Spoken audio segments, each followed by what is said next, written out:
Bem-vindos e bem-vindas ao nosso Gabarito OAB, programa aqui da Faculdade Nova Roma que tem o objetivo de encurtar essa caminhada para sua aprovação no exame da ordem.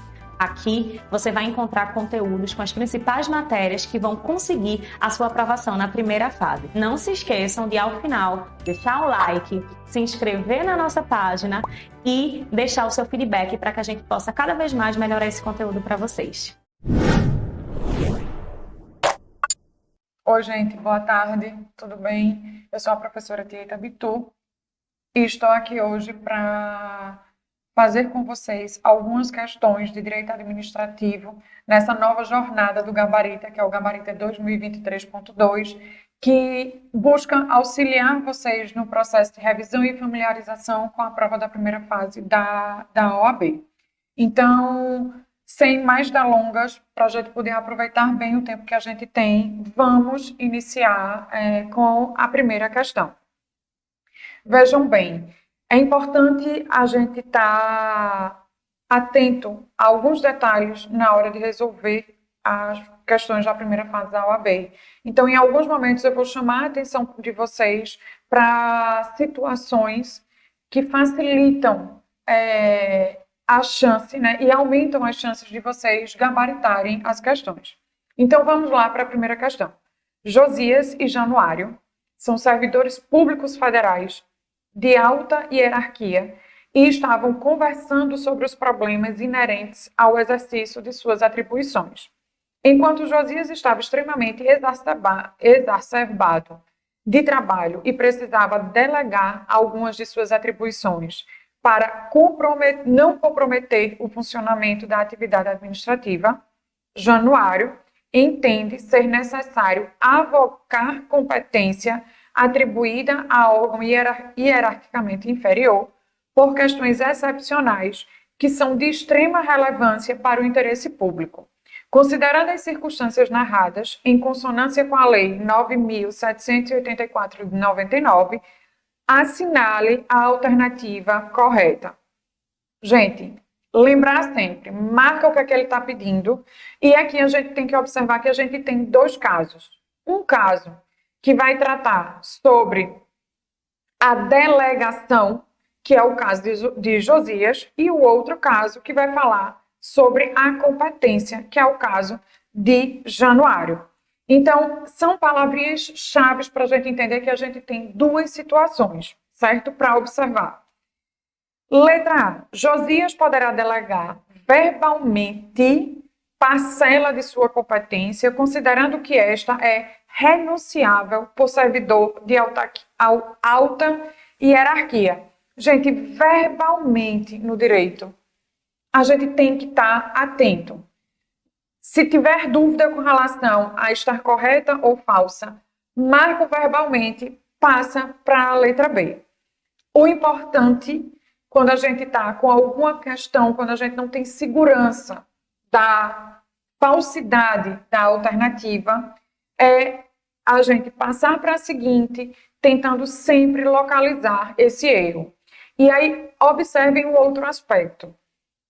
As questões do direito administrativo, elas vão variar numa tentativa de trabalhar apenas a lei, o conteúdo mais legalista, e a outra é buscando um pouco mais daquilo que a doutrina discute. Aqui a gente não tem dúvida, ele diz claramente para a gente que é em consonância com a lei. Em consonância com a lei, a gente vai ter que pensar em trabalhar um conceito de delegação e um conceito de avocação. Mas voltamos para a letra B. Eventual delegação da competência por parte de Josias não poderá ser revogada após a sua formalização. Letra C. A delegação de competência por Josias só pode ser realizada para órgão que ele seja hierarquicamente superior. Só. Atenção a essas palavras quando a gente está nas questões objetivas. A avocação temporária de competência por Januário será permitida em caráter excepcional e por motivos relevantes devidamente justificados. Vamos para uma explicaçãozinha rápida e depois a gente volta para a questão. A Lei 9.784 é a que vai tratar do processo administrativo. Nela, a gente vai ter que buscar os artigos 11, 12 e o 14 e o 15 para entender como ela trabalha a ideia de delegação e avocação. A avocação, bem resumidamente e de uma maneira simples, dentro desse contexto, é chamar para si a competência.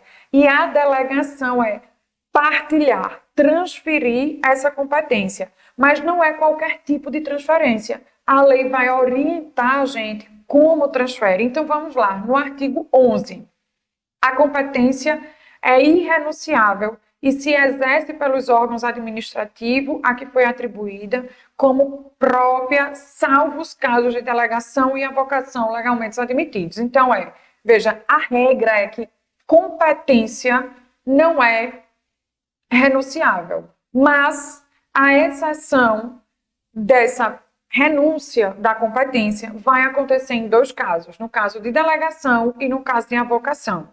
Então, o artigo 12 vai dizer a gente o seguinte: um órgão administrativo e seu titular poderão, se não houver impedimento legal, delegar parte da sua competência a outro órgão ou titular, ainda que este não seja hierarquicamente subordinado. A gente já tem uma resposta. Quando for conveniente, em razão de circunstâncias de índole técnica, social, econômica, jurídica ou territorial. Vou ler logo o 14 para a gente voltar de uma vez e fechar a questão. O ato de delegação e sua revogação deverão ser publicados em meio oficial. O ato de delegação, parágrafo 1º, especificará as matérias e poderes transferidos, os limites da atuação do delegado, a duração e os objetivos da delegação e o recurso cabível, podendo conter ressalva de exercício da atribuição delegada. O ato de delegação, no parágrafo 2º do artigo 14, o ato de delegação é revogável a qualquer tempo pela autoridade delegante. O artigo 5º será 15. Será permitida em caráter excepcional e por motivos relevantes, devidamente justificados, a avocação, ou seja, o chamar para si, temporário de competência atribuída a órgão hierarquicamente inferior. Vamos voltar para a questão. Letra D. A avocação temporária de competência por Januário será determinada em caráter excepcional e por motivos relevantes devidamente justificados. Gente, isso aqui é o artigo 15 da lei. É exatamente o que nos diz o artigo 15. Aí veja, a delegação de competência só pode ser realizada? Não. Existe a possibilidade de que esse órgão não seja hierarquicamente inferior. Então, aqui está falso. A eventual delegação de competência por parte de Josias não poderá ser revogada. Pode ser revogada. E Josias poderá delegar verbalmente? Não, né? A gente tem que pensar que a administração pública, ela funciona numa lógica de certa formalidade. Então, esse verbalmente aí não casa, principalmente quando a gente vai olhar para o parágrafo 1º do artigo 14, que diz que o ato de delegação especificará as matérias. Então, a gente tem que ter essa formalização para além da escrita, ou melhor, para além da verbalização. A gente tem que pensar na escrita. Então, vejam, a resposta é a letra D. Professora, bate um desespero quando a gente vê essas questões, que são voltadas para um texto de lei bem específico. Calma.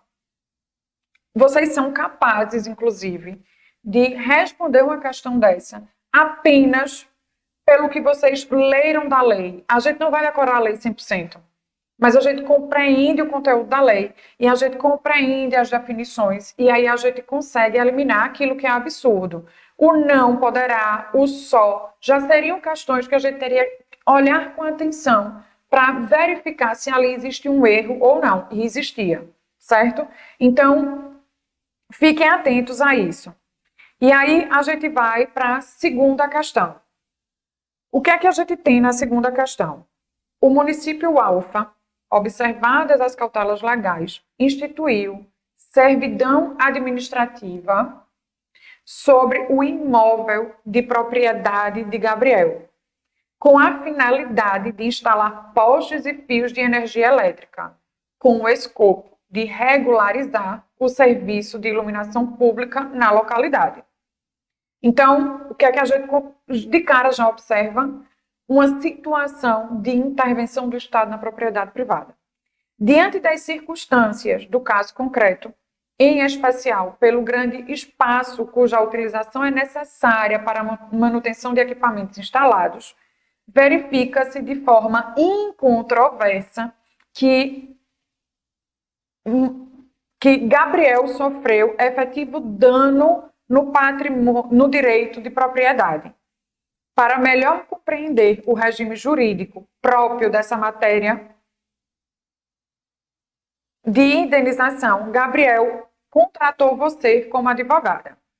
No caso em tela, atento às normas de regência, você orientou seu cliente no sentido de que a servidão administrativa instituída pelo município Alfa, vamos às alternativas. Antes de chegar na alternativa estrutural, o juízo. O município Alfa, intervenção com a finalidade de instalar fios e postes elétricos.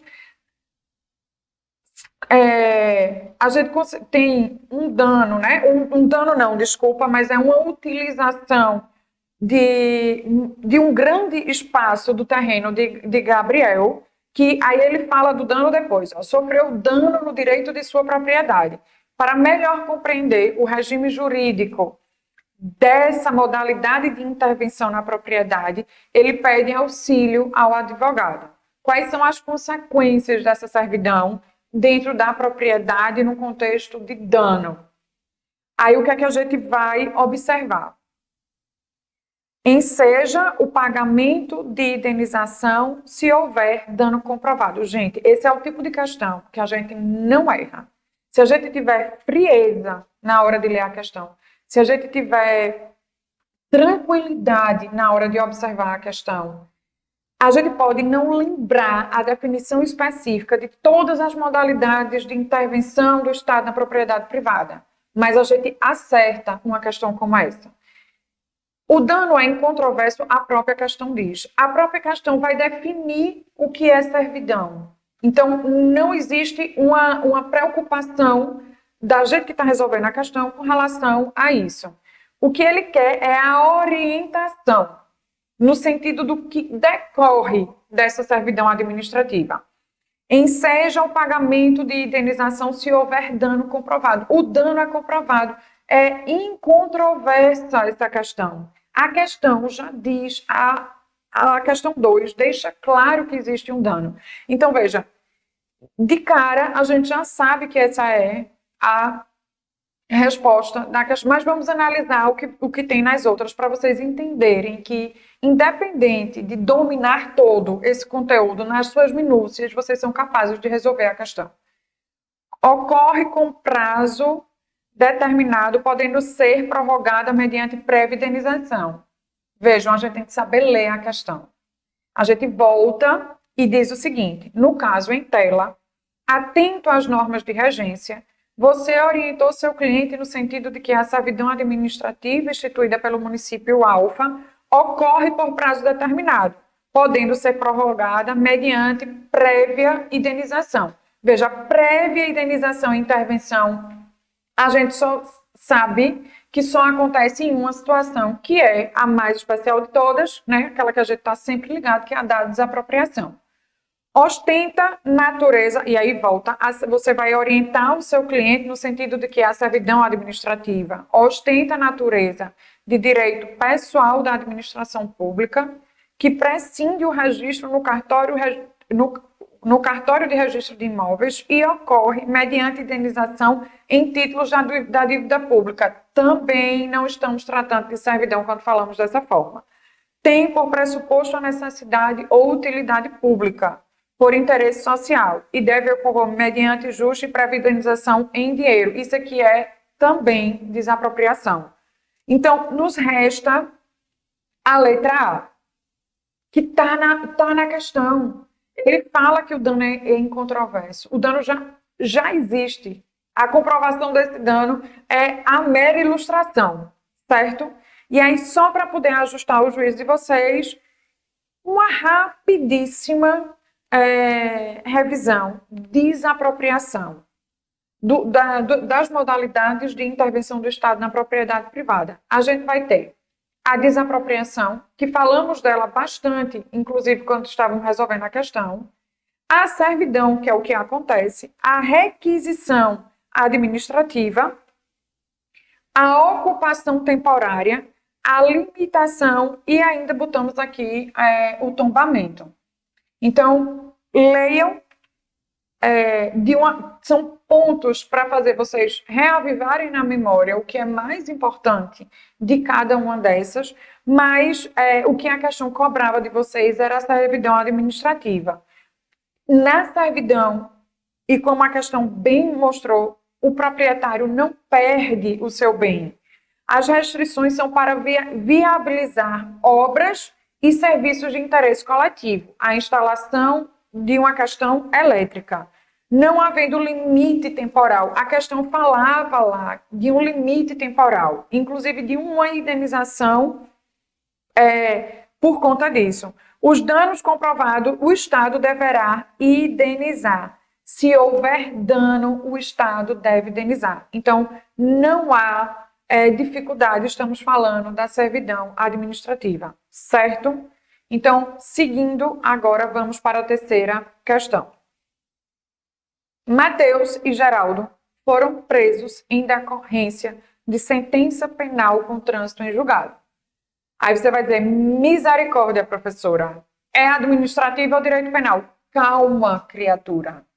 Que o elaborador, ele conta a historinha, ele contextualiza o caso. E se você tiver frieza na hora de realizar a leitura e não se desesperar, eu odeio direito penal, e meu Deus do céu, o que é que está fazendo direito penal aqui? Não, calma, você sabe que você está resolvendo as questões de direito administrativo e que as questões são contextualizadas. Então, tranquilidade e atenção às informações para que você possa resolver a questão com facilidade, eliminando aquelas que são absurdas e ficando para avaliar realmente a parte do conteúdo que tem a ver com a questão, certo? Que está dentro do contexto apresentado pelo elaborador da questão. Voltando, Mateus e Geraldo foram presos em decorrência de sentença penal com trânsito em julgado, pelo crime de latrocínio. Ambos ficaram inicialmente na mesma cela prisional, em situações absolutamente precárias e insalubres, sendo certo que Geraldo evadiu-se da cadeia. 6 meses após a fuga, Geraldo praticou novo latrocínio, que levou Tânia a óbito. Mateus, que ficou muito deprimido pelas condições degradantes do cárcere, cometeu suicídio, cortando seus pulsos com faca adquirida irregularmente de Rodrigo, agente penitenciário. Fato que poderia ter sido evitado. Veja e atenção ao que conta a contextualização da questão. Portanto, se o Estado tivesse adotado precauções mínimas precauções mínimas diante das circunstâncias narradas, assinale a alternativa correta. Vocês lembram uma questão que a gente fez agorinha, que eram 2 pessoas, que eram 2 funcionários públicos em situações diferentes. As questões, elas podem trazer, né, essas 2 narrativas para a gente avaliar um caso como todo. Então, veja, é Mateus e é Geraldo, em circunstâncias diferentes, para a gente avaliar uma mesma afirmativa correta. Geraldo fugiu da cadeia e praticou latrocínio, matou Tânia. O elaborador foi bem cruel nessa questão, né? Não tem nada bom aqui para contar, mas tudo bem. A gente vai lidar com essa dificuldade para resolver a questão, porque o que você tem e o seu desejo é gabaritar a questão. Geraldo fugiu e matou Tânia. Mateus ficou deprimido com as condições do cárcere e cometeu suicídio, cortando seus pulsos. Aí, ó, faca adquirida irregularmente pelo agente penitenciário. E o fato que poderia ser evitado, o elaborador diz muito da questão a gente, diz muito do que ele quer da gente. Por isso tem que ter atenção à contextualização. Se necessário, leia mais de uma vez a questão. Faça a primeira leitura corrida e depois volte para sublinhar, para destacar aquilo que é importante para a resolução, certo? Então, diante das circunstâncias narradas, são duas narrativas, assinale a alternativa correta. O Estado poderia ser civilmente responsabilizado pela morte de Tânia, pois tinha o dever de evitar a fuga de Geraldo, mas não pelo óbito de Mateus, em razão de fato exclusivo da vítima. O fato foi exclusivo da vítima? Não vou entrar no mérito do direito penal, não tenho capacidade para isso, mas o próprio elaborador da questão diz que tinha uma outra pessoa envolvida, que era um agente penitenciário, e que o fato poderia ter sido evitado. Então, gente, não se discute, está errada a questão, tendo em conta a adoção da teoria do risco administrativo. Passamos pela letra A. Ambas as mortes acima descritas seriam passíveis de configurar a responsabilização civil do Estado, nos termos da Constituição. Será que adote expressamente a teoria do risco integral nas situações relacionadas à segurança pública.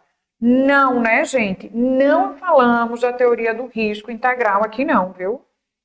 Vocês que estudaram direito administrativo sabem da responsabilidade civil objetiva do Estado e como é que a gente discute isso na doutrina. Vou continuar e no próximo slide a gente vai ter uma estruturaçãozinha melhor sobre isso. Nenhum dos óbitos narrados pode caracterizar a responsabilidade civil do Estado. Será que nenhum deles?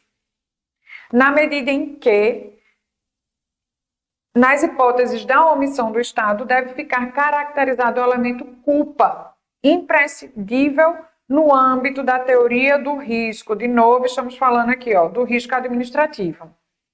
O Estado, letra D, poderia ser civilmente responsabilizado pela morte de Mateus, pois tinha o dever de proteger a incolumidade física de pessoas sob sua custódia, mas não pelo óbito de Tânia, na medida em que não há nexo de causalidade entre a fuga de Geraldo e o evento danoso. Gente, vocês observam que a questão afirmativa correta, se a gente tiver tranquilidade, ela soa bem aos nossos ouvidos. Porque, veja, nenhum dos óbitos, na letra C, nenhum dos óbitos narrados, nenhum já faz a gente ter um certo estranhamento. E aí, veja, ambas as mortes na letra B já faz a gente ter um certo estranhamento na questão. A resposta e a outra coisa é a teoria do risco, certo? Administrativo. A resposta da questão é a letra D. O Estado tem sim responsabilidade civil e essa responsabilidade ela está fundamentada na Constituição Federal, aí no artigo 37, parágrafo 6º, que vai dizer que as pessoas jurídicas de direito público e as de direito privado, prestadoras de serviço público, responderão pelos danos que seus agentes nessa qualidade causarem a terceiros, assegurado o direito de regresso contra o responsável no caso de dolo ou culpa. E aí tem uma decisãozinha do STF que vai dizer que nos casos de danos decorrentes de crime praticado por pessoa foragida do sistema prisional, só é caracterizada a responsabilidade civil objetiva. O tempo todo a questão traz essa responsabilidade com relação à morte de Tânia, falando do risco administrativo, e o STF já decidiu que não. Quando for demonstrado um nexo causal entre o momento da fuga e o delito, ele em momento nenhum fala do nexo causal nas circunstâncias da morte de Tânia. A decisão foi proferida em recurso extraordinário com repercussão geral, que servirá, orientará a resolução em casos semelhantes sobrepostos em outras instâncias. Então, vejam, é isso que a questão nos apresenta, certo? Não tem grandes dificuldades se a gente sabe a teoria, se a gente consegue ler a questão com tranquilidade. Beleza? Vamos seguir. E aí eu botei, teoria do risco administrativo representa o fundamento da responsabilidade objetiva do Estado. Nessa teoria, a presunção de culpa da administração. Porém, o Estado poderá eximir-se da reparação em alguns casos específicos, desde que comprove que determinada situação não foi sua culpa, tem o ônus da prova, a exclusão da responsabilidade. Eita, Eric, eu vou pedir para tu cortar essa parte. Beleza? Chegamos à quarta questão. Vamos lá. Fernanda foi aprovada em primeiro lugar em concurso público para o cargo de auditor fiscal da Secretaria da Fazenda do Estado Alfa. Ao ser convocada para a investidura do cargo público, o Departamento de Recursos Humanos da Secretaria solicitou a Fernanda, entre outros documentos, cópia de sua última declaração de imposto sobre renda e proventos de qualquer natureza apresentada à Secretaria Especial de Receita Federal do Brasil. Com receio de ver violada sua privacidade e informações resguardadas pelo sigilo fiscal, Fernanda procurou você, como advogada, indagando sobre sobre a obrigatoriedade da entrega da mencionada declaração. O que é que temos? Fernanda foi nomeada e foi pedida a ela que apresentasse a declaração de imposto de renda dela. E aí, questionando a sua privacidade e o resguardo das suas informações, ela procura você como advogada e advogado para tentar entender se essa mencionada declaração faz sentido ou não. Então, com base na atual redação da Lei de Improbidade Administrativa, assinale a opção que apresenta seu esclarecimento. Gente, estamos na quarta questão e nós vimos alguns modelos de questão que eu quero chamar a atenção de vocês antes da gente voltar para a resolução da quarta questão. Vimos questões que são focadas em extrair informações legislativas, que estão ali dentro do texto legal, e vimos questões que apresentam, óbvio, tem um conteúdo de lei, mas também tem um conteúdo de doutrina, e que normalmente traz duas pessoas, né, duas situações concretas sendo narradas na mesma questão. Atenção, é um modelo que se repete. Eu estou chamando a atenção aqui de vocês para que vocês observem isso na medida que forem assistindo às aulas e compreendendo como vocês vão fazer as anotações de vocês, o que é que vocês vão riscar para chamar mais atenção. O que é que pede a questão, o que é importante, o que é que o elaborador da questão diz a você que vai ser essencial para você resolver essa questão. Então, muitas das questões são, sim, um tratamento frio, digamos assim, da lei, e outras têm uma narrativa que vai exigir de você um conhecimento, mas que às vezes da própria questão, da própria narrativa daquela questão, do fato ali concreto narrado, você já elimina algumas alternativas que são consideradas absurdas. Então, foquem nisso, fiquem atentos a isso, porque essa compreensão de como a prova é elaborada auxilia na resolução das questões e facilita para que vocês gabaritem as questões, certo? Então, voltando, veja, essa é uma das questões que vai pedir, né, para a gente se basear na atual redação da Lei de Improbidade Administrativa. Recapitulando, qual é o caso concreto? Fernanda foi convocada para investidura no cargo público e foi solicitada a ela que entregasse, né, um comprovante do seu imposto de renda.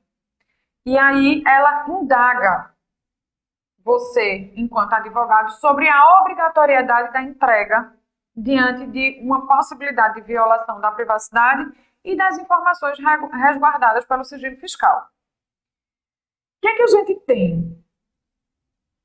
Uma situação que é muito simples e que, sim, nesse caso, a gente vai depender da leitura, do conhecimento da lei para poder solucionar. Então, vou para a lei e aí fica a dica, né, de vocês lerem a lei de improbidade administrativa, porque são questões que vêm caindo.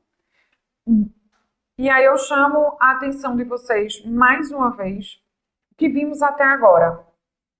Intervenção do Estado na propriedade privada cai. Foque nas modalidades. Lei de improbidade administrativa cai sim. Foque nessa lei, tá? E vimos uma primeira lei lá que vai falar sobre, vamos voltar para ela, aqui, ó, a lei 9.784 de 99, que vai falar sobre a organização administrativa federal, e vocês vão ter também que pensar nessa lei, tá? Então, prestem atenção nisso, nesses assuntos, e botem ele no cantinho ali como prioridade para uma revisão, já que são assuntos que vêm sendo cobrados nas provas e eles tendem a se repetir, certo? Mas aí a gente volta, mais uma vez, para a quarta questão e para solucionar. Vamos ver o que é que diz a lei de improbidade administrativa que sofreu uma alteração em 2020. É um artigo só que faz você resolver uma questão toda. Artigo 13. A posse e o exercício do agente público ficam condicionadas, ou seja, há uma obrigatoriedade. A apresentação de declaração de imposto de renda e proventos de qualquer natureza que tenham sido apresentadas à Secretaria Especial da Receita Federal do Brasil, a fim de ser arquivada no serviço pessoal competente. Então, você, enquanto advogado, vai responder o quê, a Fernanda? Vamos para as questões. A posse e o exercício do cargo ficam condicionados à apresentação da declaração de imposto de renda, de imposto sobre a renda, a fim de ser arquivada no serviço pessoal competente. A letra A está linda, ela já dá a resposta, mas vamos ver as outras. A nomeação e a posse não ficam condicionadas. Não, a lei diz que fica.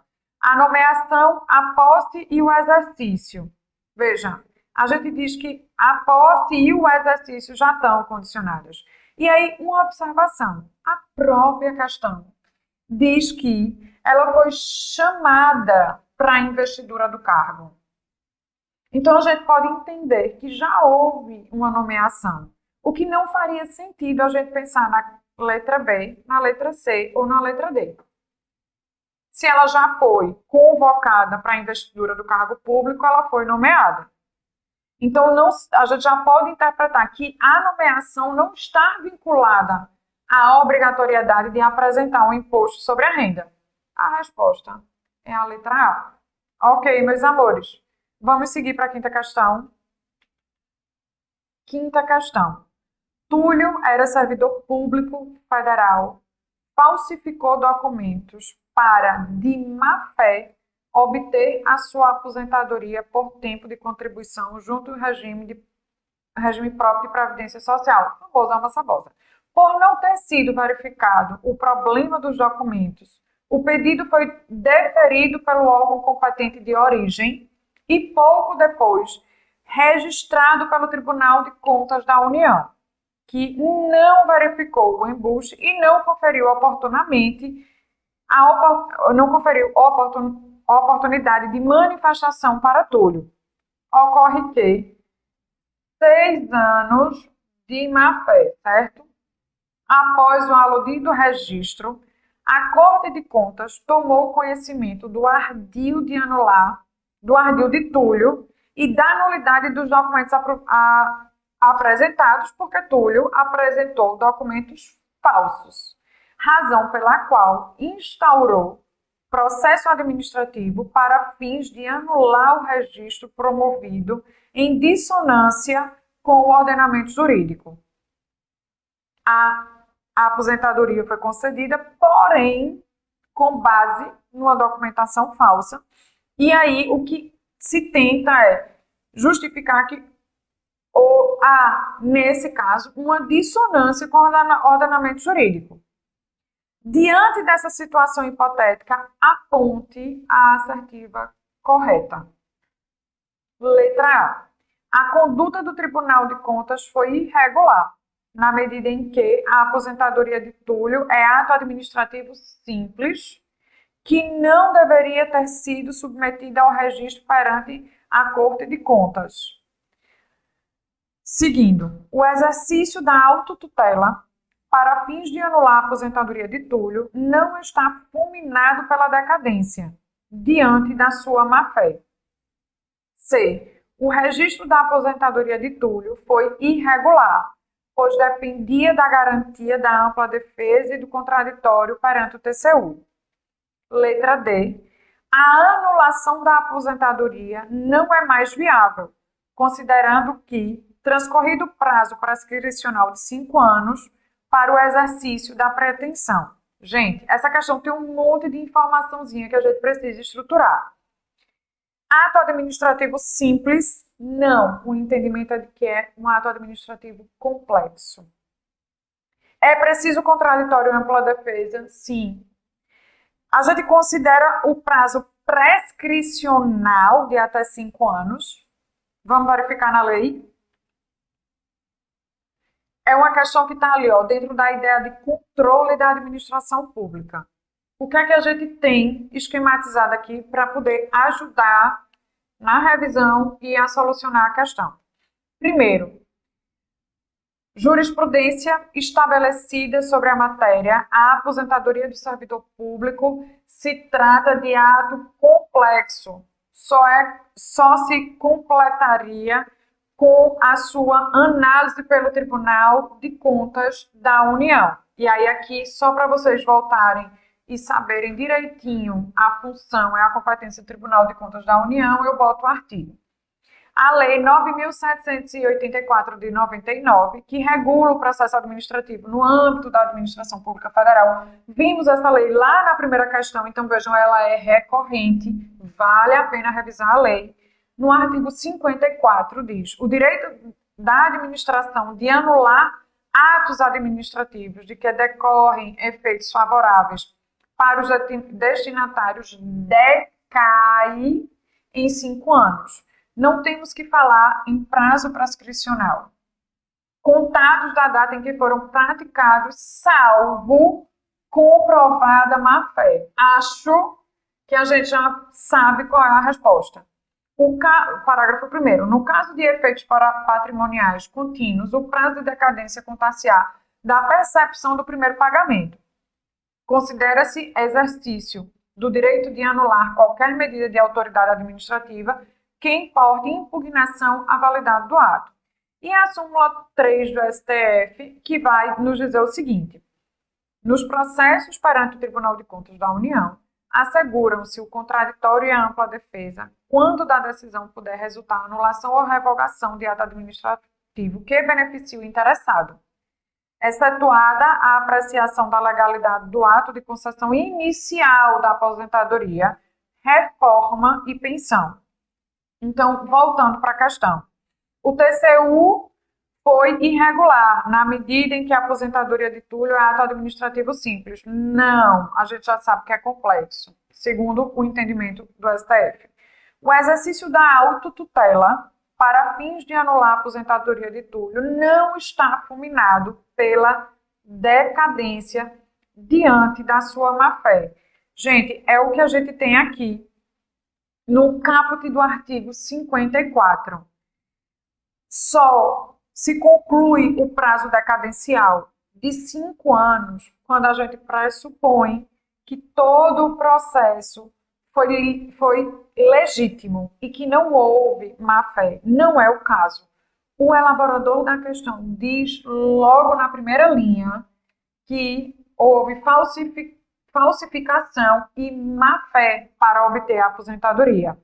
Então, dentro da ideia de autotutela administrativa, não cabe, né, a gente pensar e, diante do prazo da cadencial de 5 anos, a gente não pode pensar que está fulminado esse direito de autotutela, esse direito de rever a aposentadoria de Túlio. A própria administração pública reconhece a possibilidade de uma má-fé e, mesmo observando que o prazo é decadencial de 5 anos, olha para o artigo 54 e no seu caput que vai dizer: se for uma situação de má-fé, a gente não vai pensar nesse prazo de 5 anos, a gente vai sim poder rever esse ato para anular a aposentadoria de Túlio, o qual não tem direito por uma questão de falsidade e de má-fé, certo?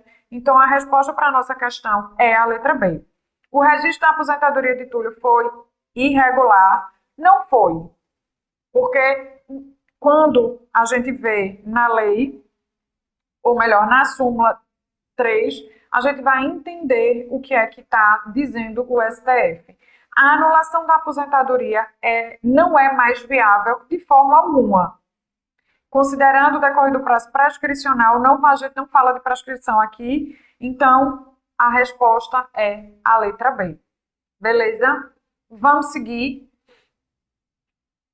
Sexta questão. A Agência Reguladora Federal ALFA, criada no ano corrente, tem a intenção de formalizar um acordo de cooperação com a Agência Reguladora Estadual BETA.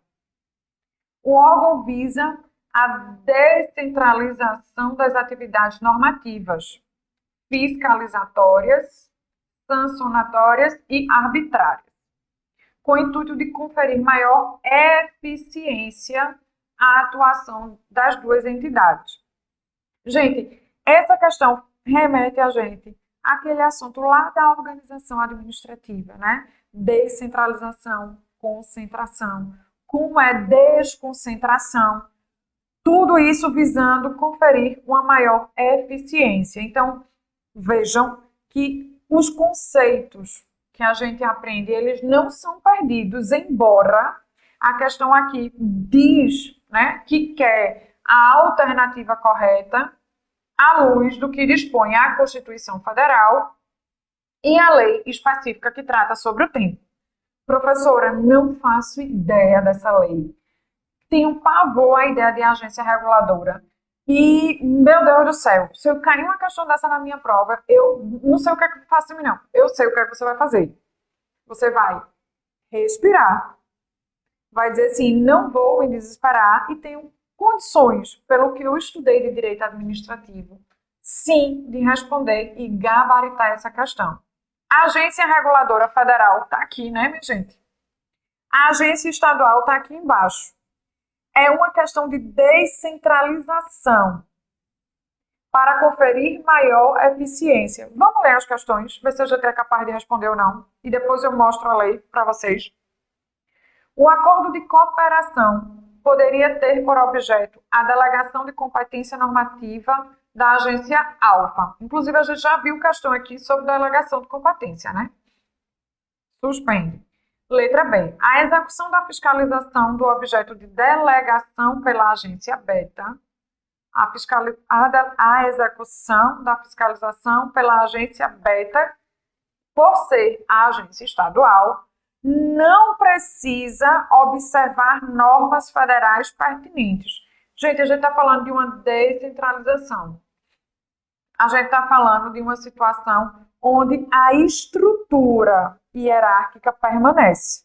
Então, não precisa precisa observar as normas federais pertinentes que causam um estranhamento. Letra C. A execução de competência delegada pelo acordo de cooperação à agência BETA, independente do acompanhamento e da avaliação, independe do acompanhamento e da avaliação da agência ALFA. Cadê o controle? Cadê a ideia de organização e estruturação quando a gente lê?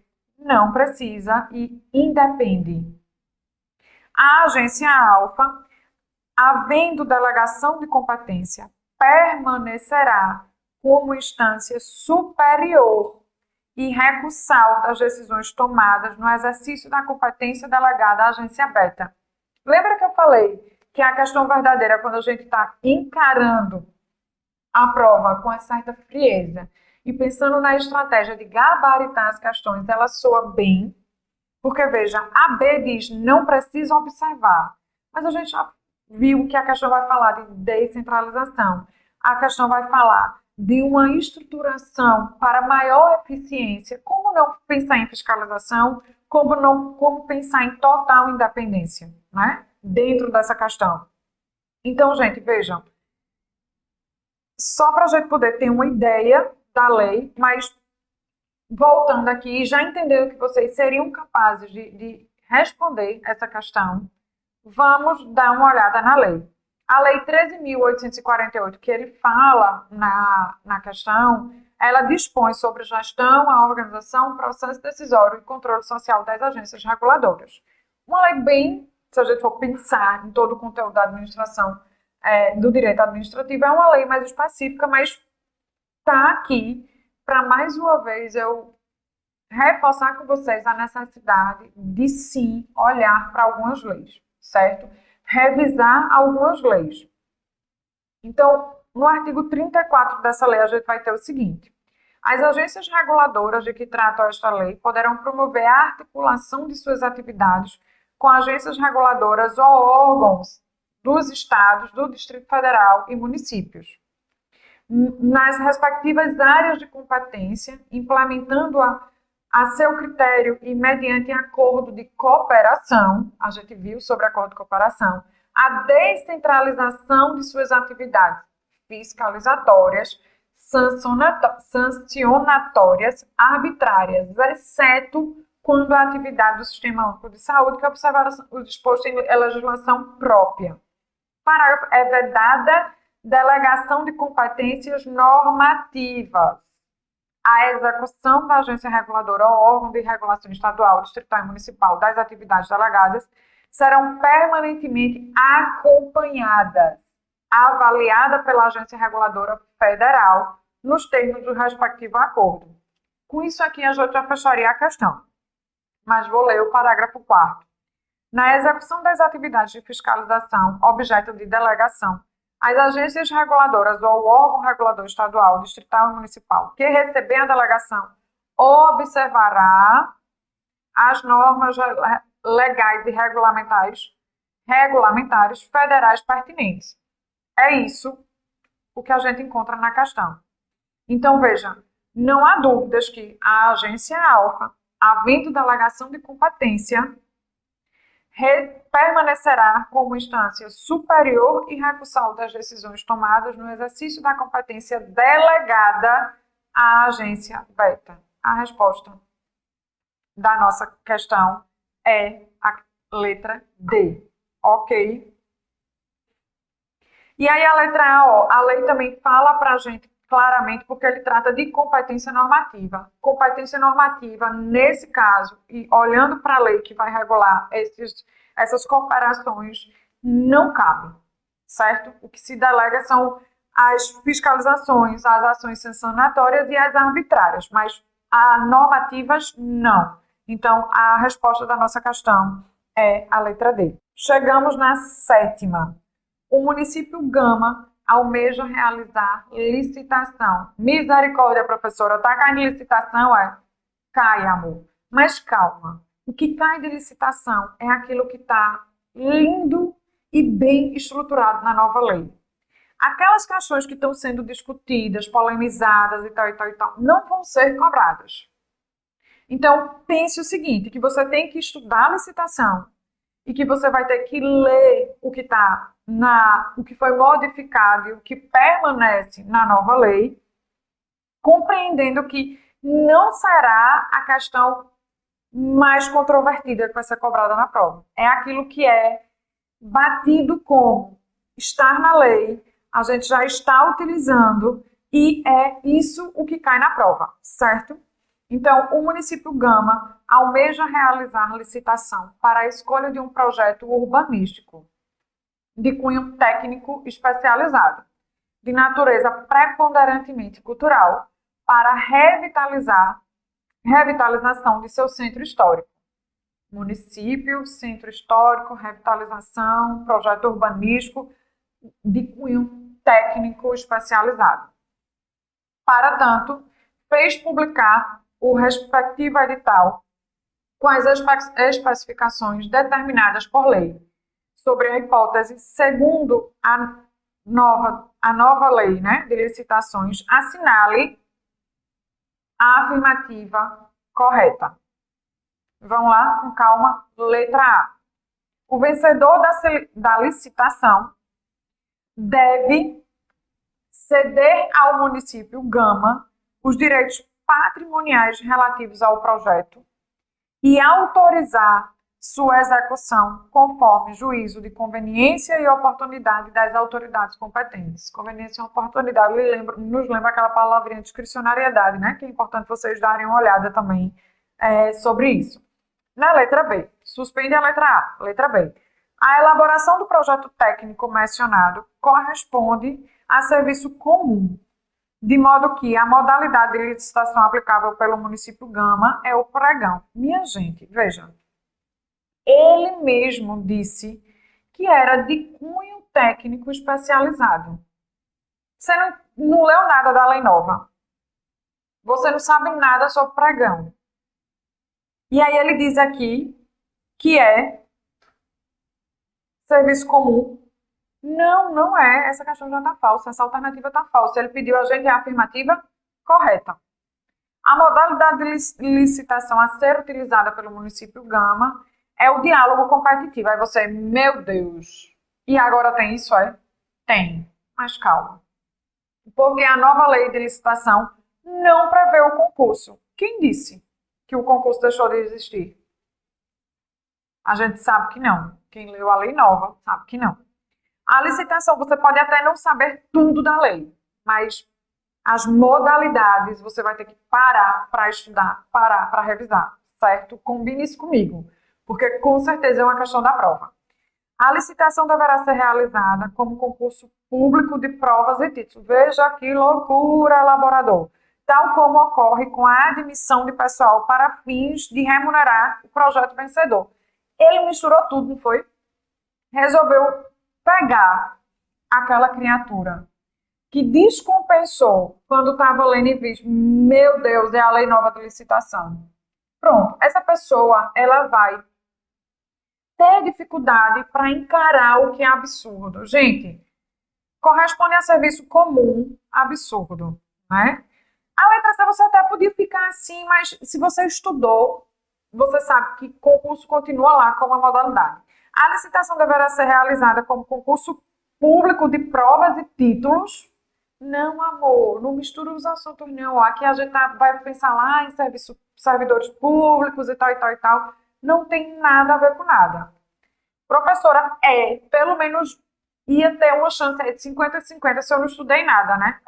E se você lesse direitinho, se você fizesse um esforço, você ia perceber que a letra C também não era possível. Então, a gente tá aqui, ó, letra A, gabaritando. Mas vamos olhar a lei para organizar o juízo. A letra A é o vencedor da licitação deverá ceder veja como ela soa bem nos nossos ouvidos. O vencedor da licitação deverá ceder ao município os direitos patrimoniais relativos ao projeto. Afinal, quem vai executar o projeto é o município. E autorizar a sua execução conforme o juízo de conveniência e oportunidade das autoridades competentes. Artigo 28. São modalidades de licitação, pregão, concorrência, concurso, leilão e diálogo competitivo. Parágrafo 2º. É vedada a criação de outras modalidades de licitação ou ainda a combinação daquelas referidas no caput deste artigo. Artigo 30, parágrafo único. Nos concursos destinados à elaboração de projeto, o vencedor deverá ceder à administração pública, nos termos do artigo 93 desta lei, todos os direitos patrimoniais relativos ao projeto e autorizar sua execução conforme o juízo de conveniência e oportunidade das autoridades competentes. É isso aqui que está lá, né? Na letra A. Conseguiram entender que, por mais que a questão leve você a uma situação de que eu não sei, eu desconheço, não tenha medo de enfrentar a questão. Não tenha. Com frieza, lendo com tranquilidade, tentando identificar aquilo que é absurdo e atenção ao que a questão lhe diz. Você é capaz, sim, de ganhar mais uma questão, de gabaritar mais uma questão. Então, seguindo, vamos para a questão de número 8. O Parque de Diversão Alegrias ABC obteve legalmente a autorização do município Alfa para uso de bem público, de maneira a montar suas instalações e exercer suas atividades em determinada praça pública, pelo período de 3 meses. Um mês após a edição do ato de autorização de uso, sobreveio legislação municipal alterando o plano diretor da cidade, tornando aquela área residencial e proibindo expressamente sua autorização de uso para fins recreativos, como a instalação de parques de diversão. No caso em tela, houve extinção do ato administrativo de autorização de uso inicialmente válido por meio da... Quando a gente está estudando atos administrativos, a gente tem um monte de coisinha para lembrar, né? As características, os requisitos, as espécies de atos administrativos. E a gente também tem esse assunto que é extinção do ato administrativo. Gente, vejam, a questão vai dizer a gente o seguinte, que existia uma autorização do município, né, para uso do bem público, para montar a instalação e exercer atividades na praça pública e tal, pelo período de 3 meses. Mas sobreveio uma outra legislação municipal que proibia expressamente sua autorização para fins recreativos, como parque de diversão. Então, a gente já sabe que aquele ato que está ali nas primeiras linhas da questão, ele vai deixar de existir por algum motivo. E aí, qual é esse motivo? Qual é esse tipo, essa modalidade de extinção? Vamos ler. Letra A. Cassação, devendo a autoridade municipal que emitiu o ato revogá-lo expressamente para fiel cumprimento da lei e o Parque de Diversão Alegrias não tem direito à indenização. Veja, se surge uma lei nova que nega aquela outra, ela precisa ser revogada? Não, né, minha gente? Caducidade. Por força de ilegalidade superveniente causada pela alteração legislativa, sem culpa do beneficiário do ato, Parque de Diversões Alegrias ABC. Há uma modalidade que é a caducidade, por força da ilegalidade. Falei quando a gente estava lendo a letra A, se surge uma lei nova que torna essa aqui, a antiga, a que estava em vigência, sem efeito, a gente pode encarar ela dentro de uma perspectiva de uma ilegalidade, porque ela era quem estava subsidiando o ato que autorizou o município o uso do bem público para os fins de diversão lá na instalação e exercício lá do parque. Compreende? Vamos para a letra C. Anulação, que ocorre de forma tácita em razão do fato do príncipe superveniente, consistente na alteração do plano diretor da cidade, com direito à indenização ao parque. Temos uma questão. Contraposição. Por força de ilegalidade superveniente decorrente da nova lei municipal editada, devendo ser PQI da eventual culpa. Ninguém fala de culpa, ninguém pensa em culpa do parque de diversão. Absurda. A gente poderia pensar na questão da indenização. Mas, quando a gente vai olhar um resumo dos tipos de extinção, a gente vai ver que caducidade é a extinção do ato por culpa de uma alteração legislativa. Legislação superveniente torna aquele ato ilegal, ou seja, incompatível com o novo ordenamento jurídico, sem culpa do beneficiário. Então, a gente não tem que falar em indenização, a gente não tem que pensar sobre isso. A cassação é a extinção por ato de culpa do beneficiário. A revogação é o ato válido que se tornou inconveniente e inoportuno. A anulação pode ser declarada pela administração pública ou pelo Poder Judiciário. E a contraposição é um novo ato administrativo extingue o ato anterior. Então, veja, a gente está aqui focada na ideia de caducidade, que é exatamente o que está na letra B. Gente, estou certa?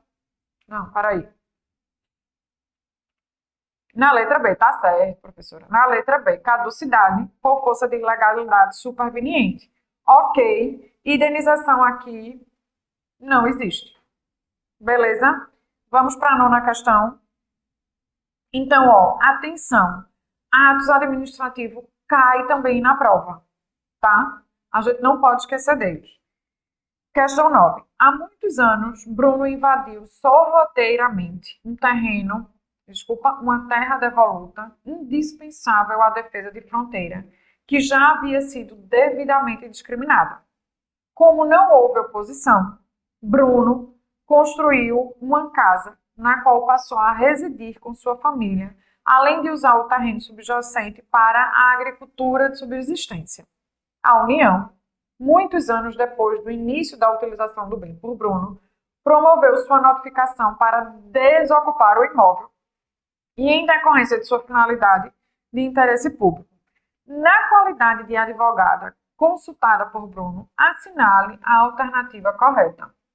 Bruno terá que desocupar o bem em questão e não terá direito à indenização pelas acessões e benfeitorias realizadas, pois era mero detentor do bem da União. Letra B. A União poderia ter notificado Bruno para desocupar bem que não lhe pertence, na medida em que todas as terras devolutas são de propriedade do Estado em que se situam. Bruno pode invocar o direito fundamental à moradia para reter o bem em questão, até que a União efetue o pagamento pelas acessões e benfeitorias realizadas. Caso Bruno preencha os requisitos de uso capião extraordinário, não precisará desocupar o imóvel da União. Temos algumas informações valiosas nessa questão, no sentido de extrair para uma breve revisão. Vamos lá. A súmula 619. A ocupação indevida de bem público configura mera detenção, de natureza precária, insuscetível de retenção ou indenização por acessões ou benfeitorias. Temos a resposta, mas vamos seguir. Que são terras devolutas?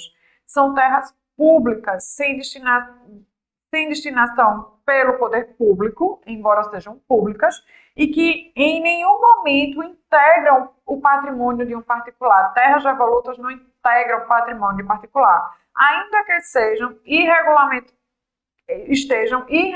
sobre a sua posse. A terra o bem tem uma destinação, não tem uma destinação, mas é um bem público. Embora você esteja ocupando esse bem, você esteja sobre a sua posse, ele não vai ser seu, porque ele se trata de uma terra devoluta. E aí, só para esquentar o juízo de vocês, eu boto aqui o artigo do Código Civil, que vai dizer: o uso capião extraordinário pode ser reconhecido para aquele que exercer durante 15 anos a posse mansa, pacífica e ininterrupta da área. Já a Constituição Federal, no seu artigo 183, vai dizer o seguinte: aquele que possuir como sua área urbana até 200 e 500 metros quadrados por 5 anos ininterruptos e sem oposição, utilizando para sua moradia ou da sua família, adquirir-lhe-á o domínio desde que não seja proprietário de outro imóvel urbano ou rural. Os imóveis públicos não serão adquiridos por uso capião. É o parágrafo 3º do artigo 183 da Constituição Federal. Então, gente, Bruno preenche requisito para uso capião extraordinário? Não, meus amores. Bruno pode invocar o direito fundamental à moradia. Ele até pode, né?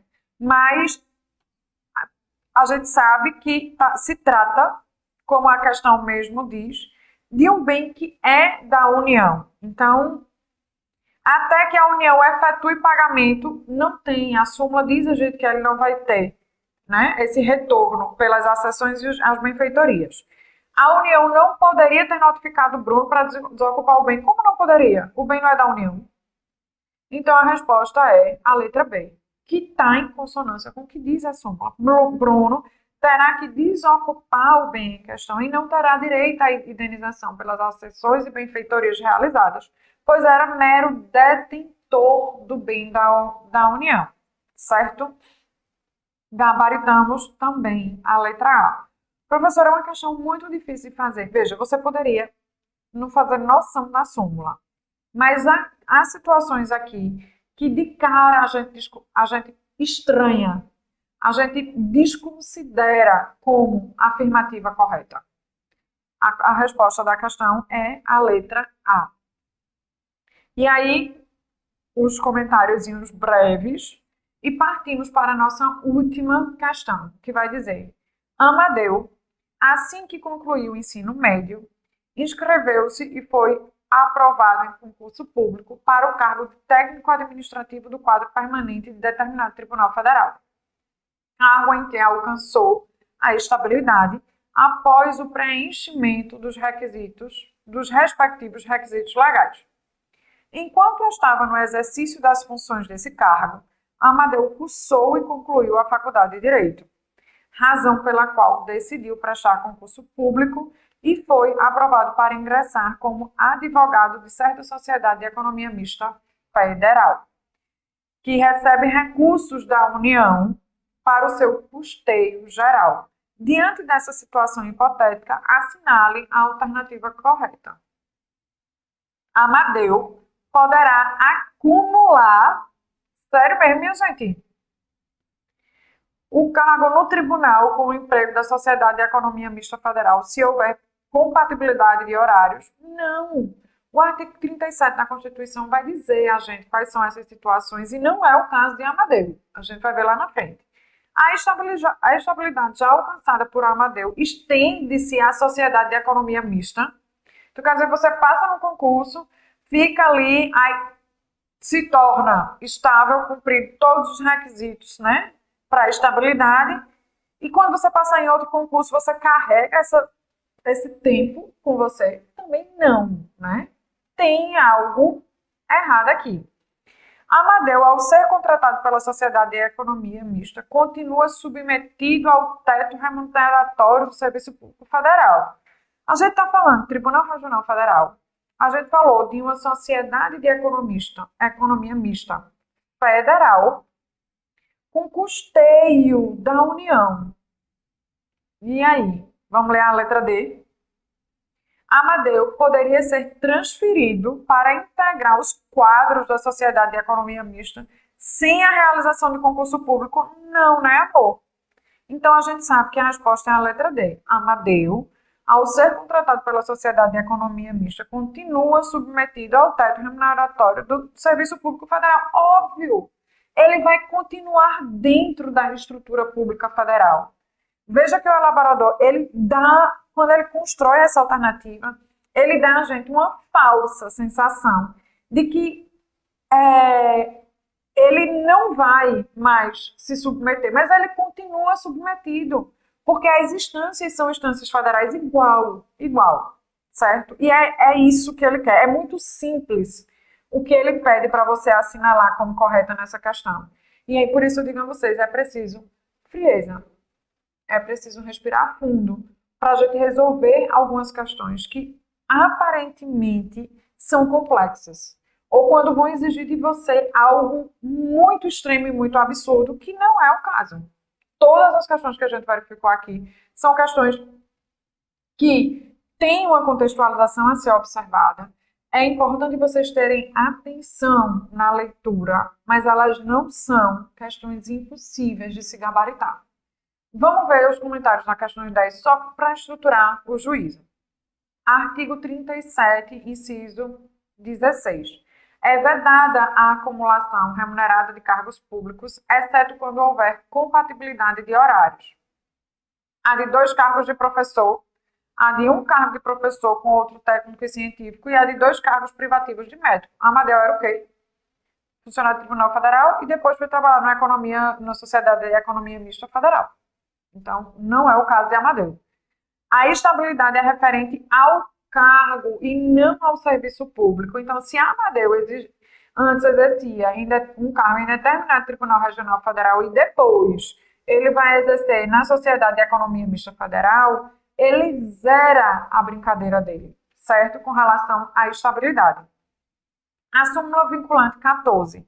É inconstitucional toda modalidade de provimento que propicie ao servidor investir-se sem prévia aprovação em concurso público destinado ao seu provimento em cargo que não integra a carreira na qual anteriormente investido. Veja, Amadeu era do Tribunal Regional Federal. Ele não iria para a Sociedade de Economia Mista.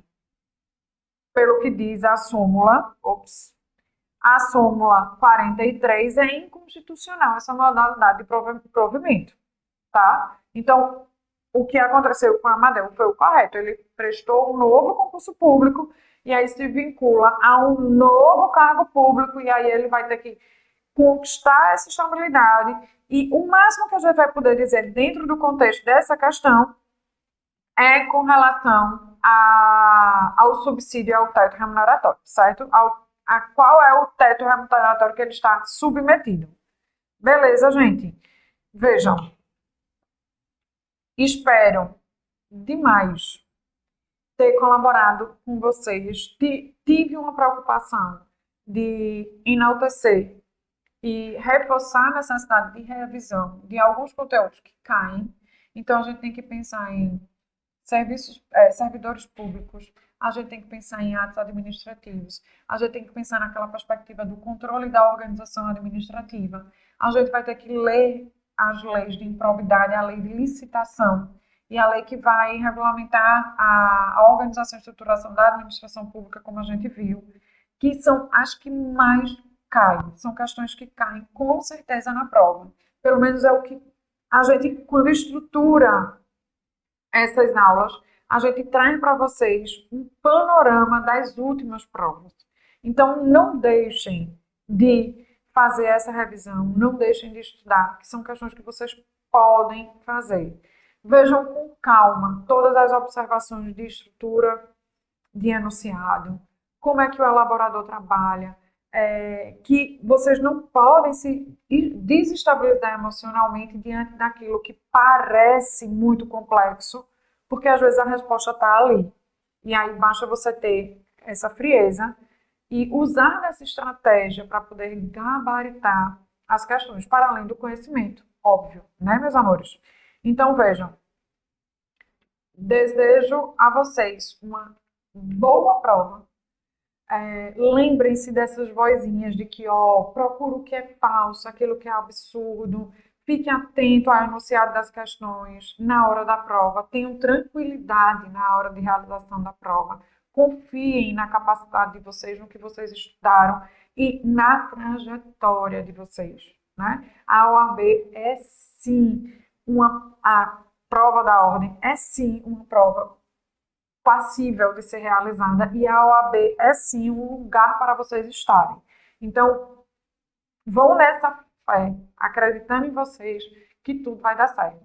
Beijo no coração, estudem, estudem, estudem, estudem, até a última gota de vocês com esse foco em gabaritar as questões, tá bem? Até mais, até a próxima.